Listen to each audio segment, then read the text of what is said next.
หลังสีเดินทางไปทำงานพี่น้องฝนไหลแล้วฝนตกพี่น้องฝนตกโอ้สิฮอดบ่อนทำงานบ่นี่ลมกับบ่มีเนาะนี่แหละชีวิตในเมืองใหญ่พี่น้องกะยามมื้อเช้ามากะเดินทางไปทำงานเนาะยามมื้อแลงมากะกะหมอกบ่มีหยังหลายชีวิตกะประมาณนี้แหละพี่น้องวนเวียนอยู่แบบนี้เนาะมนุษย์เงินเดือนก็สิประมาณนี้พี่น้องเงินคือทุกอย่างพี่น้องเงินก็คือแข้งคือขาบ่มีเงินก็เฮ็ดหยังบ่ได้เนาะ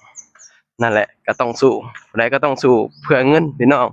บ่มีเงินก็อยู่บ่ได้เนาะโอ้อู้งามพี่น้องงามอีหลีพู้ไปฝนตกมากระบอกสิหล่นพี่น้องแล่นสิเปียกเด้บ่มีลม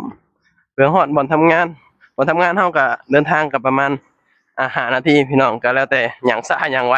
หยังไวก็ฮอดไวเนาะหยังช้าก็ฮอดช้าพี่น้อง